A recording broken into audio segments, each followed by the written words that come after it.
आप देख रहे हैं आहट एक अनहोनी की। हमारी आज की कहानी के लेखक हैं राजेश जी। तो आइए बढ़ते हैं हमारी आज की कहानी की ओर। उस दिन मैं जबलपुर हाईवे पर कार ड्राइव करता हुआ जा रहा था।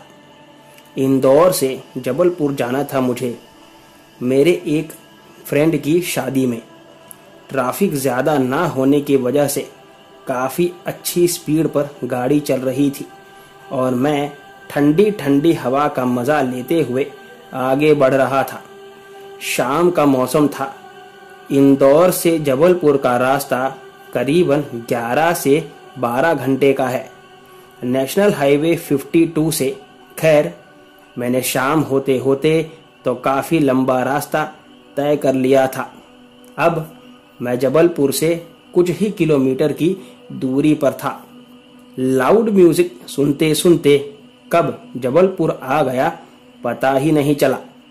जबलपुर पहुंचकर मैं अब सबसे पहले अपने दोस्तों से मिला। काफ़ी दिनों के बाद हम लोग मिल रहे थे, इसलिए पार्टी होनी तो लाजमी ही थी। गैदरिंग के बाद में मैं और सभी दोस्त मैरिज अटेंड करने लगे। शादी का रिसेप्शन और दूसरे फंक्शन खत्म होते होते तो सुबह हो गई। उसके बाद बारात विदा हुई और हम सभी लोग दोस्त के घर पहुंचे। वहाँ लोगों का बहुत ही ज़्यादा जमावड़ा था शादी का फंक्शन होने की वजह से। तो कुछ दूसरे दोस्तों ने और मैंने मिलकर जबलपुर शहर ही घूमना मुनासिब समझा। दोपहर में सभी लोग घर पहुंच के थके होने की वजह से सो गए और मुझे तो वापस भी निकलना था। लिहाजन शाम का भोजन करके मैं दोस्तों से विदा लेकर इंदौर जाने के लिए निकल पड़ा। रात के करीब 12 बजे के बाद से हाईवे काफी सुनसान हो गया था और इक्का दुक्का वाहन ही दिखाई दे रहे थे। कई किलोमीटर तक ऐसा रहता जैसे सिर्फ मेरी कार के अलावा और कोई है ही नहीं। रास्ते पर अच्छी नज़र बनाए हुए मैं ड्राइव कर ही रहा था कि मुझे रास्ते पर एक औरत दिखाई दी जो मुझे गाड़ी रोकने का इशारा कर रही थी। ऐसा लग रहा था जैसे उसकी कार खराब हो गई हो।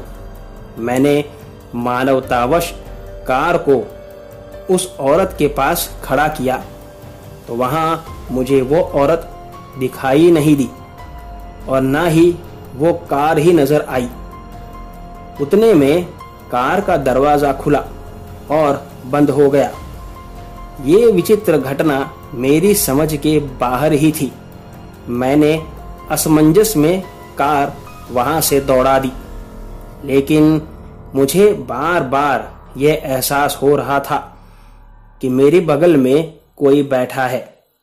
कुछ दूर आगे जाने पर मुझे एक रेस्टोरेंट दिखाई दिया तो मैंने वहां फ्रेश होने के लिए कार रोक दी। मुंह धोकर के मैं कार में बैठा और कार में ही एक चाय मंगवाई। जब एक लड़का चाय लेकर के मेरे पास आया तब मुझे चाय देते हुए उसने मेरी बगल की सीट पर देखते हुए कहा कि मैडम, आपके लिए क्या लाऊं? मैंने कहा कि कौन मैडम यार, मैं अकेला हूं कार में। तब उस लड़के ने कहा कि सर, आपकी बगल की सीट पर जो मैडम बैठे हैं उनसे ही तो पूछ रहा हूं। पागल साला। ऐसा सोचते हुए मैंने कार चलाना शुरू किया। कुछ ही दूर आगे जाने पर मैंने खुद उस औरत को मेरी बगल की सीट पर बैठे हुए देखा। उसका डरावना चेहरा मेरे सामने करते हुए वो हंस रही थी और फिर वही हुआ जिसका डर था। मेरी कार डिवाइडर पर जा टकराई, लेकिन मेरे कंट्रोल करने की वजह से कार बंद नहीं हुई और ना ही ज्यादा नुकसान हुआ। लेकिन वो औरत एक्सीडेंट होते ही कार से गायब हो गई। मैंने इस हादसे के बाद कई लोगों से ये जानने की कोशिश की कि आखिर वो औरत थी कौन, लेकिन मुझे आज तक ये पता नहीं चला कि आखिर वो औरत कौन थी और मैं कैसे बच गया। दोस्तों, ये थी राजेश जी की कहानी। अगर आपके पास भी ऐसी कोई कहानी है तो मेरे साथ मेरे ईमेल पर जरूर शेयर करें, जिसका लिंक डिस्क्रिप्शन बॉक्स में मिल जाएगा।